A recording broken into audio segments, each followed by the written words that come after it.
Muito boa tarde, está no ar mais um Rede Notícia. Hoje é quinta-feira, 17 de julho de 2025, agora em Belo Horizonte, 12 horas, 3 minutos. Estamos em transmissão simultânea pela TV Horizonte, no canal 30.1, na América FM, na sintonia de 107,1 e também na Cultura M, nos 830 kHz.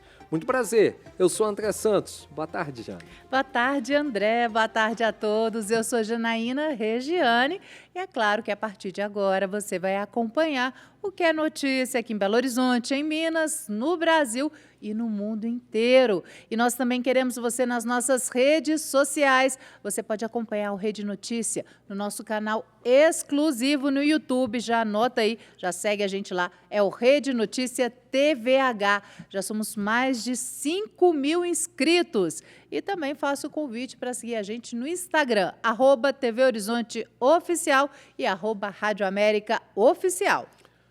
A gente começa o Rede Notícia desta quinta-feira com uma informação importante ligada à saúde. A Secretaria de Estado de Saúde recomendou a suspensão de medidores de glicose da marca OK Pro, que são distribuídos pelo SUS. De acordo com a Secretaria, a decisão foi tomada após os dispositivos apresentarem falhas em testes do Instituto Nacional de Controle de Qualidade em Saúde. Os glicosímetros integram a política de assistência farmacêutica e são repassados gratuitamente às pessoas com diabetes, por meio de uma parceria entre o Estado e as prefeituras para o monitoramento da glicemia. A Secretaria ainda informa que novas análises serão realizadas para verificar a segurança e eficácia dos produtos. Em nota, as Secretarias Municipais de Saúde das cidades de Belo Horizonte, Nova Lima e Lagoa Santa informam que os insumos eles foram adquiridos pelo governo de Minas e que aguardam a decisão da Secretaria Estadual de Saúde sobre a normalização de fornecimento. E olha, gente, esse caso é muito sério. Eram vários e vários os relatos de pessoas que faziam as medições dando completamente uma disparidade muito grande, e isso é muito sério, porque imagina, a pessoa que está com a glicemia alta, precisa tomar insulina, vai lá testar, dá baixa, ela não vai tomar. Não vai tomar e vice-versa também. Quem está com baixa vai tomar insulina para aumentar, pode dar uma hiperglicemia aí é caixão em vela preta mesmo, gente. Não tem, é caso de morte. Foi boa a iniciativa aí do Ministério da Saúde e da Secretaria Estadual de Saúde. A Polícia Civil, em ação conjunta com a Receita Federal, outro assunto muito importante, viu, gente? Apreendeu nesta quarta-feira artigos falsificados que estavam sendo comercializados em um shopping de luxo aqui em Belo Horizonte. A operação intitulada Do Luxo ao Lixo tem como objetivo reprimir o comércio irregular de produtos de alto valor agregado, muitos com indícios de serem frutos, de contrabando ou de falsificações sofisticadas. Durante a operação foram apreendidas diversas mercadorias, como calçados e perfumes com características típicas de falsificação de marcas renomadas. Além disso, também há fortes indícios de que parte dos produtos comercializados tenham ingressado no país de forma irregular e sem o pagamento dos tributos devidos. As ações da Polícia Civil e da Receita Federal tiveram início a partir de reclamações de consumidores em sites como o Reclame Aqui. E olha, em relação ainda a essa operação, a maioria das reclamações, os consumidores dizem que não receberam nenhum tipo de resposta da empresa, ou seja, um indício de má-fé gigantesca. Vamos ver quais serão os desdobramentos. Agora imagina, você entrar numa loja de luxo, um shopping de luxo, lá da região Centro-Sul, lá do Belvedere, todo mundo já sabe qual que é, né? E o cara vai lá, compra achando que está comprando material importado e falsificado. Pagando caro, né? Pagando caro, imagina. E a própria, o descrédito da marca, do próprio shopping, né, cara, que está ludibriando, as pessoas ludibriando, não o shopping, vou falar a loja, né, ludibriando e utilizando esse espaço considerado, né, de grande glamour na cidade, né? Um absurdo. A Polícia Militar do Meio Ambiente e agentes do IBAMA descobriram uma área de garimpo ilegal dentro do Parque do Itacolomi, no distrito de Cibrão, em Mariana, na região central de Minas. O garimpo para a extração de ouro funcionava no Rio Gualacho do Sul, dentro de uma área de conservação ambiental. No local, os agentes do IBAMA e os policiais militares flagraram garimpeiros que usavam motores de sucção e equipamentos para realizar a extração de ouro. Todos os equipamentos e motores usados pelos garimpeiros foram incinerados pela polícia. Ao fugir da polícia, os garimpeiros abandonaram um cão no local, que foi resgatado pelos militares. Nenhuma pessoa foi presa. Em uma outra ação da Polícia Civil, 3 pessoas foram presas depois da descoberta de um esquema de contrabando e venda das chamadas canetas emagrecedoras, que são medicamentos usados para o controle de diabetes e também para o combate à obesidade. De acordo com a polícia, a quadrilha usava um laboratório clandestino aqui na região leste de Belo Horizonte para manipular os medicamentos e vendê-los em doses menores. Essas vendas eram realizadas pelas redes sociais. As investigações da polícia identificaram que o grupo criminoso recebia o medicamento do exterior por meio de encomendas pelos correios. Os medicamentos vinham escondidos em embalagens de suplementos alimentares. Segundo a polícia, a quadrilha usava um escritório de importação para contrabandear os medicamentos. A polícia apreendeu os medicamentos, computadores e celulares usados pelos criminosos e um caderno de anotações com a movimentação financeira da quadrilha.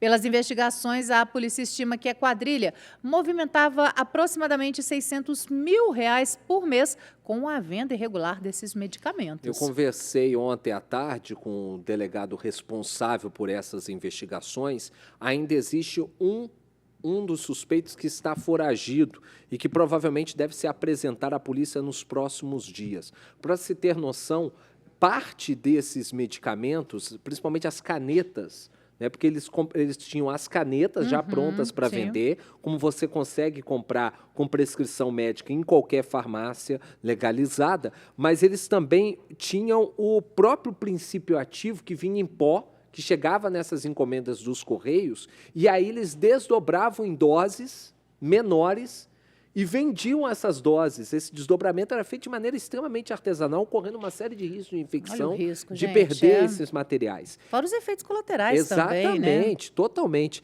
E essas canetas estavam na casa desse suspeito, um imóvel de alto luxo lá no bairro Buritis. Para se ter noção, ao perceber a movimentação da polícia, esse homem fugiu numa Porsche. Sinônimo de que, tem muita grana rolando por aí. Agora, as investigações da polícia vão dar conta de entender a cadeia que está formada para esse contrabando de medicamentos, porque essa quadrilha ela era responsável pela distribuição desses medicamentos. Pode ter certeza, vai ter gente de equipe médica aí, vai ter nutricionista, personal trainer, muita gente comprando. E todo mundo que comprou está cometendo crime. Olha só, gente, a gente vai falar agora justamente sobre os perigos e os cuidados que a gente tem que ter para tomar um medicamento como esse, que foi feito para um tipo de uso, combate a diabetes, mas acaba tendo um efeito colateral que se entendeu que é um bom efeito se for tomado e indicado com receita médica, com indicação médica, que é o combate à obesidade. Para isso, a gente vai conversar com o mestre e doutor pela Universidade Federal de Minas Gerais, especialista em emagrecimento, o doutor Bruno Sander, que está com a gente numa videochamada já na nossa tela para quem está assistindo a TV Horizonte. Agora vai entrar o áudio para quem está com a gente na América FM e na Cultura M. Doutor Bruno, muito obrigado por atender o nosso convite. E a primeira pergunta que eu quero fazer ao senhor, essa história de tomar remédio para emagrecer, usar canetinha emagrecedora, Ozempic, Mounjaro e por aí vai, por conta própria, é a mesma coisa que você está pegando uma arma, botando na cabeça e cometendo quase que um suicídio, né, doutor? Boa tarde. Pois é, boa tarde a todos, obrigado pelo convite. Realmente, usar os medicamentos aí sem prescrição médica, sem um acompanhamento adequado, é um grande problema, principalmente porque hoje no mercado nós temos várias opções. Cada mês que se passa, né, vem mais novidade, as pessoas acabam sendo iludidas aí pelas redes sociais, falam assim, olha, lançou um novo medicamento. Isso acaba atraindo a atenção do público, né, e eles deixam de lado os antigos e vão para o tratamento novo, buscando um novo milagre. Mas não é por aí, pessoal. Vocês podem acabar com a saúde de vocês, tem riscos, pancreatite, perda de massa muscular, que é um grande problema que não tem sido discutido. Então, não vão por esse caminho de usar por conta própria, que vocês vão trazer grandes problemas para a saúde. E outra coisa que é um grande problema, reganho de peso. Vão parar de usar o medicamento, reganhar todo o peso que perderam e ainda vão ganhar mais peso ainda. Doutor, esses remédios, obviamente, eles já vêm trazendo uma repercussão aí enorme há algum tempo, né? Eu diria já há alguns meses até há algum ano.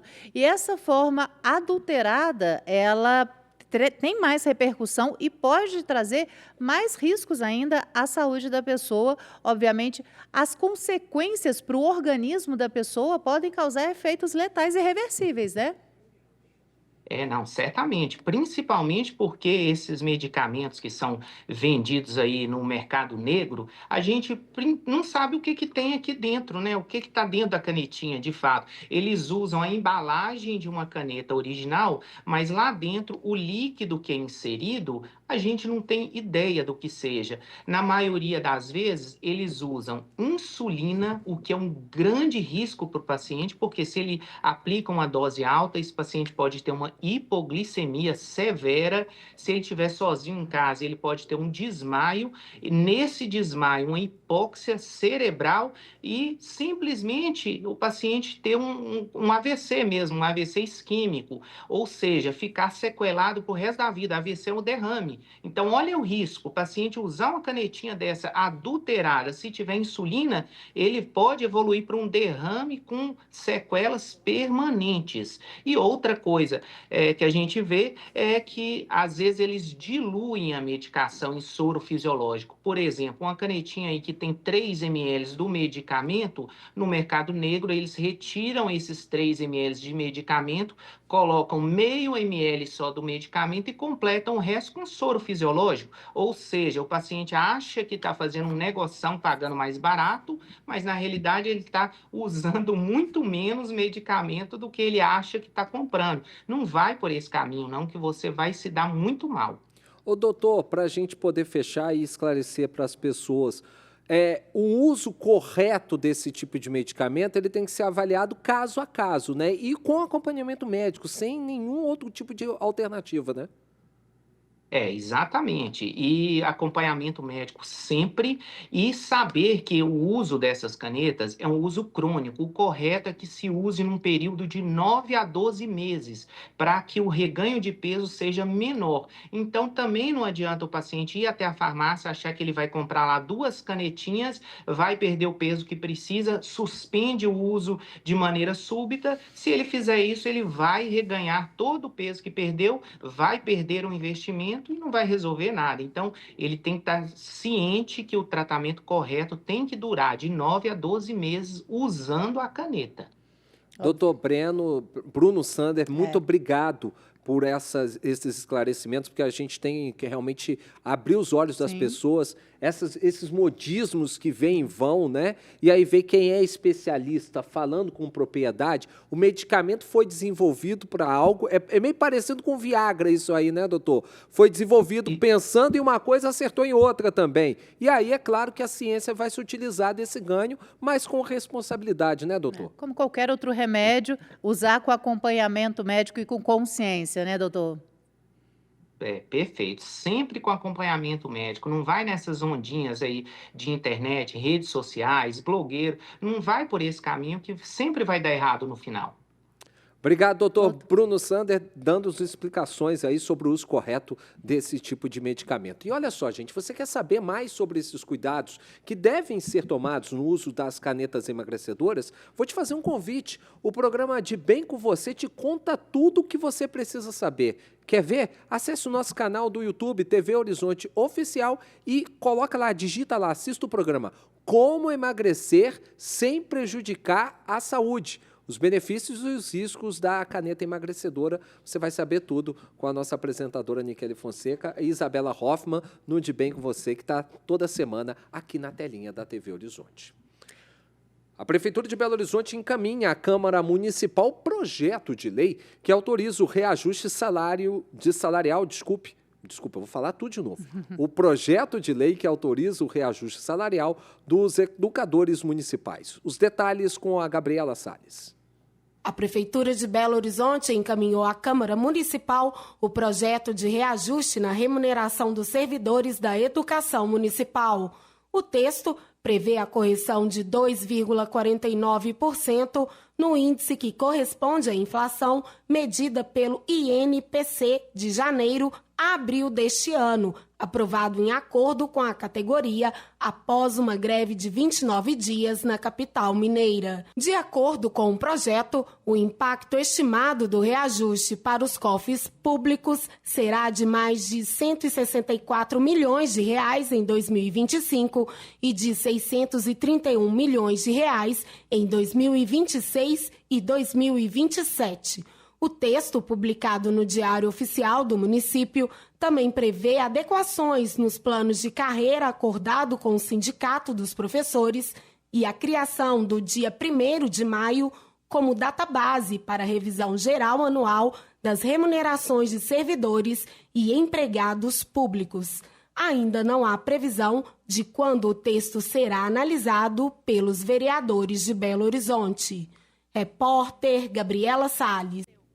E a Prefeitura de Belo Horizonte publicou hoje a portaria que define as regras para a reposição das aulas, que foram perdidas na rede municipal de ensino devido à paralisação e também à greve dos professores que foi realizada ali entre junho e julho deste ano.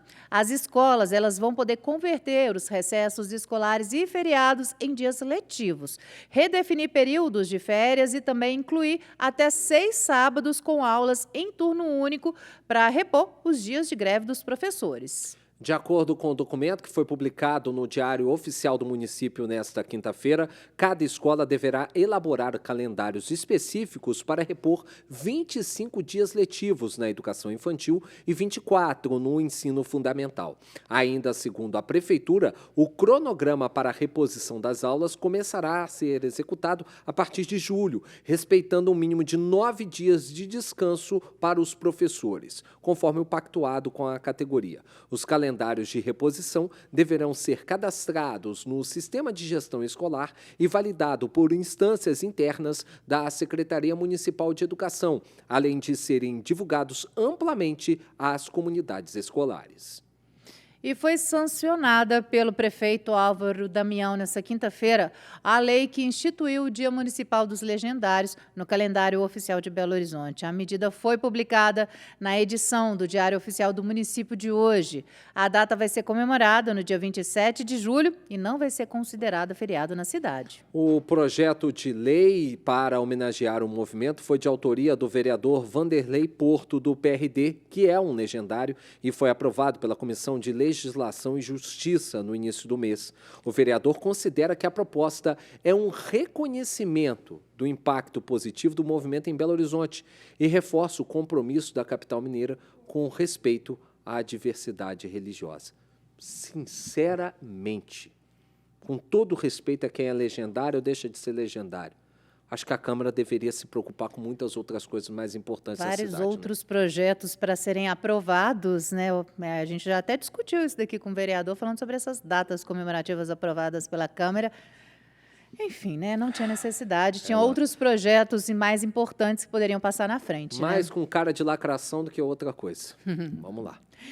E a gente vai agora para um rápido intervalo, E a gente volta daqui a pouco falando sobre o ressarcimento dos descontos irregulares que foi feito nas aposentadorias e pensões, dos aposentados. E ainda o Ministério da Saúde investiga os casos de uma nova doença em Minas. Agora em Belo Horizonte, 12h22.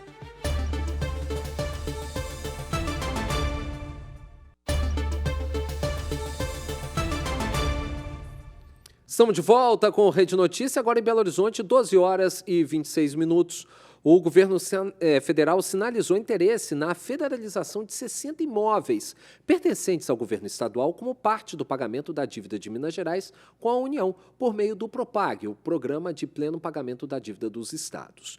De acordo com o Estado de Minas Gerais, os imóveis totalizam 2 bilhões e 700 milhões de reais em abatimento da dívida.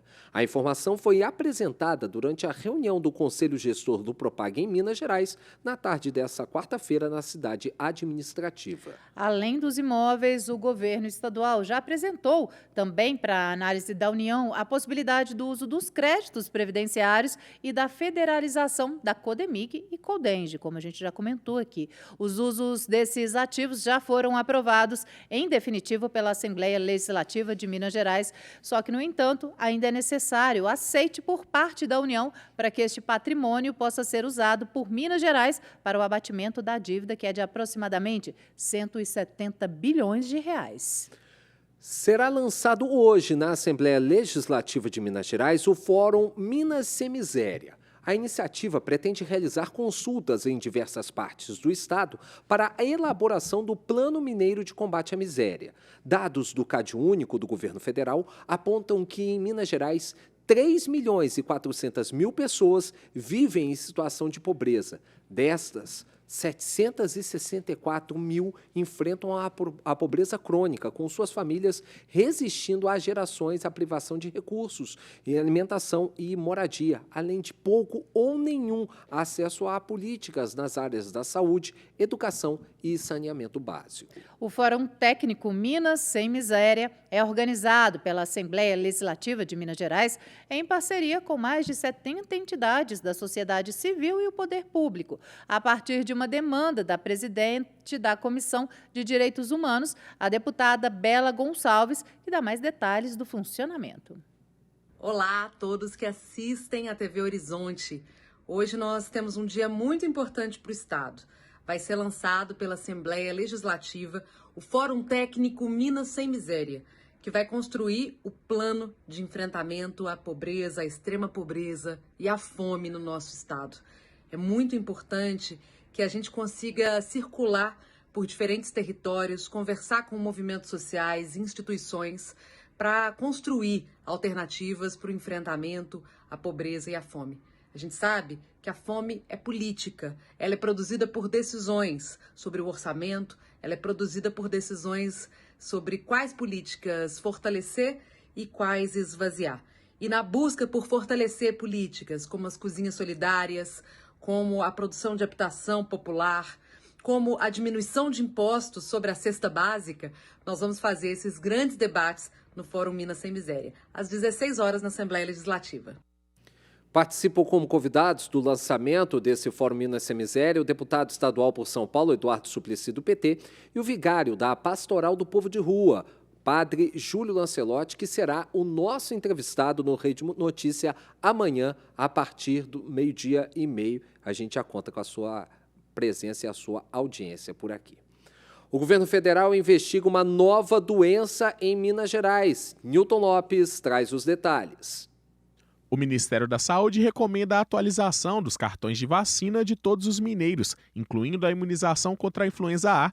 O alerta ocorre devido à investigação de uma doença misteriosa que causou a morte de pelo menos 2 pessoas e infectou outras dezenas em São Francisco, no norte de Minas Gerais. A infecção vem sendo classificada como síndrome respiratória aguda grave de rápida evolução. Por isso, o Ministério da Saúde reforça que o Estado e os municípios realizem uma busca ativa dos grupos prioritários, como crianças, idosos e gestantes, para a vacinação. Os casos notificados na cidade de 52 mil habitantes foram classificados como evento de importância para a saúde pública e as autoridades de saúde federais, estaduais e municipais apuram os quadros registrados até o momento nos pacientes com manifestações respiratórias e hemorrágicas. De acordo com a Secretaria de Estado de Saúde, um dos moradores morreu pela doença, testou positivo para a influenza. Mesmo assim, outras amostras clínicas continuam em análises para a confirmação da causa exata da morte e a exclusão de outras hipóteses. Enquanto os diagnósticos ainda não são confirmados, a orientação do Ministério da Saúde é focada na prevenção.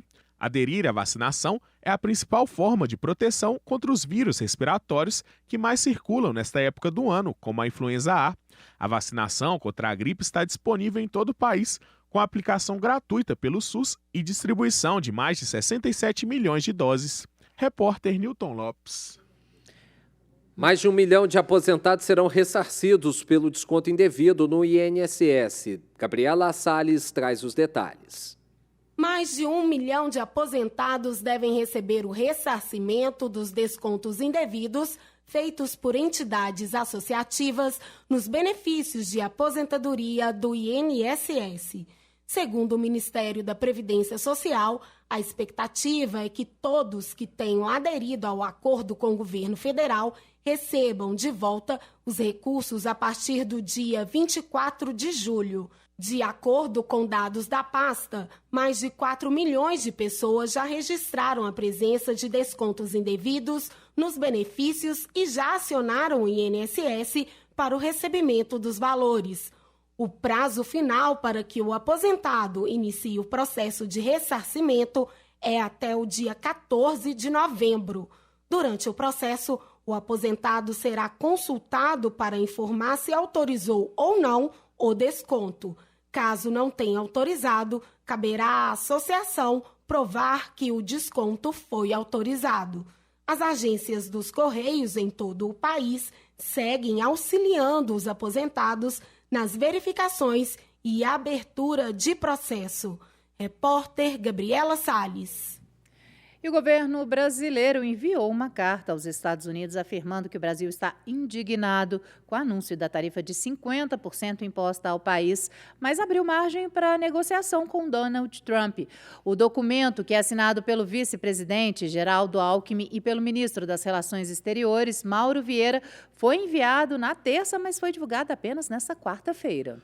Para o Brasil, a imposição das tarifas terá impacto muito negativo em setores importantes das duas economias, colocando em risco uma parceria de 2 séculos, segundo o vice-presidente Geraldo Alckmin, desde antes do anúncio das tarifas recíprocas. Em 2 de abril de 2025, o Brasil tem dialogado de boa-fé com os norte-americanos em busca de alternativas, apesar de acumular déficits na balança comercial com o país norte-americano, que chegam a quase 410 bilhões de dólares nos últimos 15 anos. O fato é que a gente tem um impacto pesado, especialmente para alguns setores da economia brasileira. Agronegócio vai sofrer muito,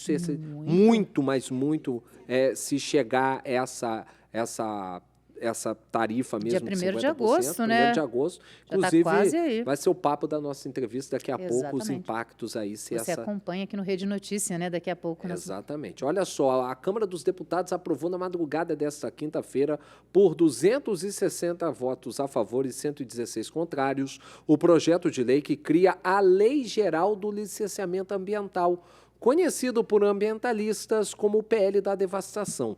O projeto estabelece normas gerais para o licenciamento ambiental em todo o território nacional, criando novos tipos de licença, como para empreendimentos estratégicos e de adesão por compromisso com procedimentos simplificados e prazos menores para análise.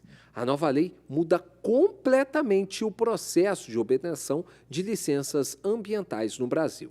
Segundo seus defensores, como a Frente Parlamentar da Agropecuária, o objetivo é desburocratizar e acelerar obras consideradas estratégicas. Em oposição, mais de 350 entidades de diferentes áreas lançaram um manifesto conjunto contra a proposta entregue a parlamentares e integrantes do governo. Entidades como o Observatório do Clima e o próprio Ministério do Meio Ambiente alertam para os riscos, a segurança ambiental, aumento da impunidade e também a desproteção de comunidades tradicionais. O texto, que tramitava há mais de 2 décadas no Congresso, antes de virar lei, segue para a sanção do presidente Luiz Inácio Lula da Silva, que pode vetar trechos do texto. E aí é uma outra história, né? Se o Lula vetar esse texto, é mais uma crise que vai abrir entre Congresso e Executivo. Agora em Belo Horizonte, 12h35, a gente vai para o intervalo e na volta vamos conversar com o gerente de agronegócio do Sistema FAENG-Senar, Rafael Rocha. O assunto são os impactos do tarifaço de Trump no agronegócio em Minas Gerais. É daqui a pouco, depois do intervalo.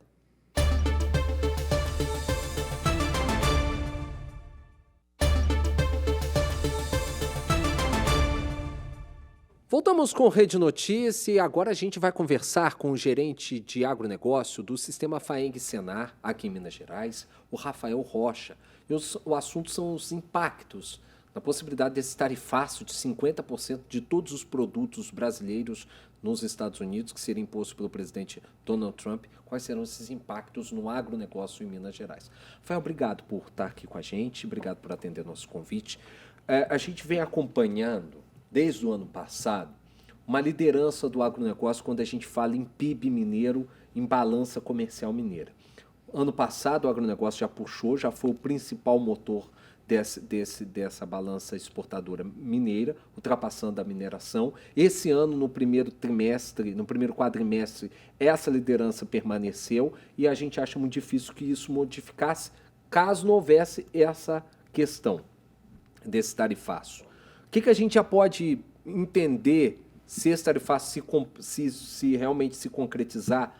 Qual será o impacto em algumas culturas e como que o agronegócio vai receber isso na pancada no peito aí a partir de agosto? Boa tarde. Boa tarde. Boa tarde, bem-vindo. Muito obrigado pelo convite. Estamos sempre à disposição para atender, né, quando for solicitado. É um prazer estar podendo falar um pouquinho sobre o agronegócio, falar um pouquinho para a população, esclarecer um pouco do que o sistema tem feito e como a gente entende, né, todos esses movimentos, né. O que foi, né, já falou, né, cada vez mais o crescimento da exportação em Minas Gerais tem sido relevante. Nosso principal produto, o café, tem ganhado cada vez mais mercados, principalmente o mercado asiático, com expansão, além, né, da expansão de bovinocultura de corte, né, a carne, nossas carnes de forma geral, frango, suíno, tem crescido cada vez mais, além das culturas tradicionais, como açúcar, laranja tem também se expandido. O que a gente percebe, né, e antes de qualquer coisa, antes de falar dos impactos, né, o que a gente acredita é que a gente vai conseguir resolver isso no diálogo. Entendendo que o diálogo para este caminho, né, os Estados Unidos é o nosso segundo maior parceiro comercial, é um parceiro comercial de grande importância e é um parceiro de muitos anos, sempre houve uma relação muito boa. Acreditamos que o diálogo vai vencer sobre isso.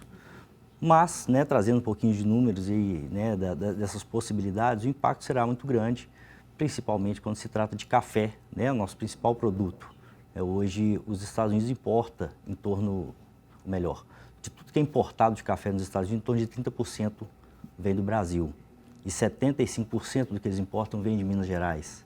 Então, a gente tem um impacto direto, né? O suco de laranja, né? Minas Gerais já é o segundo maior produtor de laranja do Brasil. São Paulo terá um impacto muito maior, mas nós também poderemos sentir caso haja algum né, sobretaxa e isso pode trazer muitos impactos. E como é que os produtores eles estão encarando essas possíveis barreiras econômicas? Como é que vocês da FAENG também estão instruindo, estão apoiando? Bom, de forma geral, o produtor continua produzindo, né? Nós não temos condições de esperar falar para a laranja ficar mais um pouquinho no pé. Ainda não teve nenhuma limitação na produção ainda, né? Não, ainda não. Ainda continuamos produzindo, né? Então, assim, não tem como falar para a laranja não ficar no pé, não amadurecer, para o boi comer um pouquinho menos para esperar alguns dias. Isso tudo causa um impacto econômico muito grande. O que a gente tem como federação e principalmente como instituição, né, como a confederação, é buscando diálogo, né, subsidiando, né, nós temos aí uma relação muito próxima com a frente parlamentar, que já demonstrou a sua preocupação e que buscar o diálogo sempre será o melhor caminho. Ô, Rafael, você estava falando do café. O café, nesse último ano, ele conseguiu aumentar muito o valor dele agregado, como uma commodity que é, um valor agregado maior no mercado internacional, ficando cada vez mais caro, e mesmo assim a gente não percebeu uma queda nas exportações dessa commodity para países como, por exemplo, Estados Unidos, onde se tomar café é um hábito cultural do norte-americano. Você acredita que mesmo que essa taxa vier a ser imposta, essa aceitação no mercado vai continuar? Porque pensa, você tem um acréscimo violento no preço do café. Você acha que o norte-americano vai continuar tomando café ou vai preferir outras culturas e aí a gente vai ter que buscar outros mercados? Bem, o crescimento do café, que já vem de algum tempo, né, ele está ligado a algumas questões climáticas, né? A gente teve aí, nos últimos 2 anos, um impacto muito grande da queda de produção do Vietnã, que é o segundo maior produtor do mundo. E nós temos há 5 anos já com impactos diretos aqui na nossa produção, principalmente em Minas Gerais. Isso reduziu a oferta de café no mundo, aumentou o preço, né, como qualquer commodity. Com relação ao consumo norte-americano, tem-se em torno de 76% dos consumidores norte-americanos consomem café. E os Estados Unidos não produzem um pouquinho de café no Havaí, cerca de 1% do que eles consomem, então é um volume muito pequeno. O que a gente tem? A gente tem colheitas de safras mais avançadas. Hoje, quem está colhendo café hoje? Brasil e Indonésia, que tenha significante produção no mercado mundial. Colômbia e Vietnã, por exemplo, já passaram suas colheitas. Então, a gente não tem hoje no mercado um substituto para o Brasil, né, ou seja, para o norte-americano importar. Então, essa sobretaxa acontecendo, acredito sim que a gente terá, né, ainda alguma comercialização, pode prejudicar, claro, né, e a gente colocar esse café no mercado não será tão simples, que é um volume representativo, mas acho que quem vai sofrer mais com isso é o próprio consumidor norte-americano. Seria uma oportunidade também de abertura desses novos mercados? Porque se é muito bom a gente vender essa quantidade de café para os Estados Unidos, ao mesmo tempo a gente fica refém de qualquer humor de quem esteja à frente da caneta norte-americana. Pode ser uma nova oportunidade para se abrir novas fronteiras para o café mineiro? Vou te fazer essa provocação para você responder depois do intervalo, pode ser? Tá ok. Então. Nós vamos para o intervalo. Rede Notícia conversando com o gerente de agronegócio do sistema FAENG Senar, o Rafael Rocha, sobre os impactos do possível tarifaço de Trump no agronegócio em Minas Gerais. Vamos para o intervalo, rapidinho.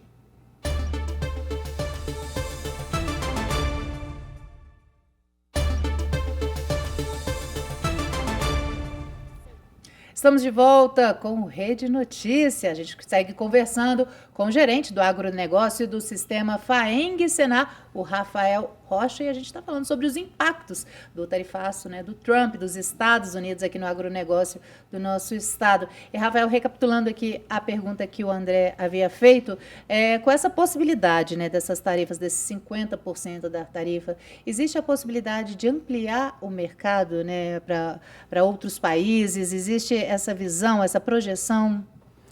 Bom, Janaína, a abertura de mercados, a ampliação de mercados é sempre bom, sempre importante, né? Cada vez mais pulverizar e depender cada vez menos de um único comprador, ou de um volume maior de compradores é muito importante.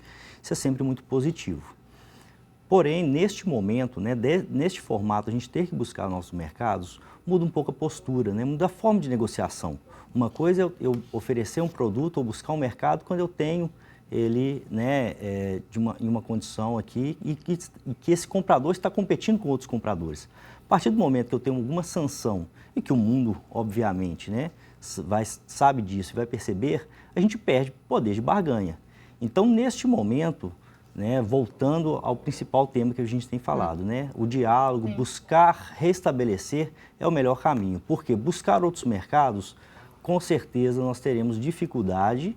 O volume não é pequeno, é o nosso segundo maior parceiro comercial, né, excluindo a União Europeia, né, se a gente entender a União Europeia como bloco é o segundo, mas como país, primeiro a China, segundo os Estados Unidos, e recolocar isso no mercado como um todo, a gente perde poder, possivelmente nós vamos perder valor. Gente, para quem nos acompanha, para entender em cifras, né, são bilhões, né, em exportação, são mais de 10 bilhões só em 2024, né? E, Rafael, a gente tem falado, você tem falado muito dessa questão do diálogo do governo brasileiro com o governo americano. E o setor agro-mineiro tem pressionado o nosso governo para manter esse diálogo, para manter esse acordo diplomático? Qual que é o posicionamento? Tem essa cobrança? Bom, a CNA tem buscado diálogo direto, né, com o ministro Alckmin, tem buscado oportunidades de expor, e parte dos setores também da agropecuária já tiveram alguma oportunidade para demonstrar, né, e demonstrar o nosso apoio, a nossa preocupação e abertura, porque nos couber o que precisar de subsídio, de informação, de força, né, porque tanto o nosso setor empresarial, né, quanto o setor empresarial agrícola e agropecuário dos Estados Unidos estão muito preocupados com isso. Rafael, você está falando, a gente estava falando aqui no intervalo sobre volumes, né, de exportações. Minas Gerais hoje exporta 11,4% de tudo que produz diretamente para os Estados Unidos. A gente tem pode ter um impacto violento em termos de perda de empregos. Quantifica isso para quem está nos ouvindo e nos assistindo entender o que isso pode... Quando a gente fala no tarifaço, você pensa assim, uma berra do Trump com o Lula, com o Bolsonaro envolvido, aquela história toda. Mas isso pode impactar na vida de quem está ali trabalhando na indústria, trabalhando no beneficiamento do café, da batata, da laranja, da carne bovina, e que não tem nada a ver com essa história toda, né? Sem dúvida. Voltando a falar de café, né, o nosso maior produto, a gente está do meio para o final da colheita do café. E nós temos, em Minas Gerais, e de forma geral, a grande produção de café é de pequenos produtores, né, e cafés de montanhas, onde se tem dificuldade de mecanização. Então, a mão de obra para a colheita desse café é muito importante e é um momento onde se emprega muito no estado de Minas, como um todo, né, a cafeicultura. Qualquer impacto que prejudique, consequentemente, vai trazer prejuízo direto para a contratação, né, ou seja, a redução dessa mão de obra. Nós já estamos vendo também frigoríficos pararem suas atividades ou reduzirem suas atividades com receio dessas sanções, dos preços, né? A gente já tem aí pescado, frutas que já estavam em contêineres que não saíram do porto, por chegarem nos Estados Unidos já a partir do dia 1º, e aí os compradores de lá não saberem o preço que chegaria. Então, tudo isso vai impactando, né? A gente tem na fruticultura, né, no norte de Minas, muito importante. E se a gente começa a ter, né, essas sanções, essas limitações, esse receio, isso tudo vai impactar sem dúvida nenhuma na contratação. Daria para poder pegar parte dessa produção e voltar para o mercado interno para tentar, de certa forma, fazer com que essa produção circulasse? Seria só sobre a oferta, né? Ou o mercado interno também não tem capacidade de absorver isso? De forma geral, né, a gente pode falar de que quase todos os nossos produtos, a nossa exportação ela é do excedente. Né? Se a gente fala de carne bovina, né, que é um produto muito importante, em torno de 70% do consumo é interno. Né? Então a gente tem sim, né, se não consegue colocar, a gente tenta direcionar algo para o mercado interno. Mas, de forma geral, esse produto, até muitas vezes, quando a gente fala de fruticultura, é um produto diferenciado, produzido para um mercado externo que talvez não tenha nem tanta aceitação da forma, né, como tem no mercado externo no nosso mercado aqui. Então, não é benéfico para ninguém. O diálogo é a única saída mesmo. É a única saída. E para a gente finalizar, o que o pequeno, médio produtor ele deve fazer nesse momento, Rafael? Qual que é o conselho que a FAENG-SENAR dá para esses produtores? Bom, de forma geral, o que a gente falou lá no início, o produtor continua produzindo, né? Não dá para a gente parar, não dá para parar a colheita no meio, né? Diversas culturas, por diversas questões de tempo, estão em fases diferentes, algumas em plantio, outras já em colheita, e que nós não podemos desistir, né? O trabalho deve continuar e a gente está, né, dentro da federação para dar qualquer apoio, qualquer dúvida, procure os sindicatos de produtores rurais, que é a base nos municípios e região de vocês. Nós, aqui como federação, né, representando o estado de Minas, e nós estamos repassando em contato direto com a CNA, que é a nossa representação a nível nacional, buscando o melhor caminho. Quero agradecer a presença do gerente de agronegócio do sistema FAENG-SENAR, Rafael Rocha, falando aí sobre esses impactos. Portas do Rede Notícias, da Rede Catedral de Comunicação Católica, sempre aberta a vocês. Quero trazer você de novo para a gente falar sobre as iniciativas justamente para fomentar o agronegócio em Minas Gerais. E aí eu já te faço esse convite para uma próxima entrevista, tá bom? Estamos à disposição. André, Janaína, muito obrigado. Qualquer demanda, qualquer necessidade, estamos aqui à disposição. Tá? Pode sempre. Obrigada. Eu que agradeço. Termina aqui o nosso Rede Notícia, agradecendo a sua companhia. Você que está nos assistindo e ouvindo, não se esqueça de acompanhar as nossas redes sociais. O Instagram é o TV Horizonte Oficial, mais de 10 mil seguidores. E também no Rádio América Oficial. E segue a gente também no YouTube, que está crescendo cada vez mais os inscritos e a gente quer você lá. O Rede Notícia TVH e tem também o TV Horizonte, tvhorizonte.oficial. Você vai ficar agora com Bola na Rede com o Júnior Brasil, trazendo todas as informações do mundo da bola. Até amanhã, boa tarde. A gente volta amanhã ao meio-dia, já chamando. Amanhã a gente vai ter aqui no nosso quadro de entrevistas a presença do padre Júlio Lancelotti. E eu já chamo você a participar com a gente. Um abraço, até amanhã, se Deus quiser.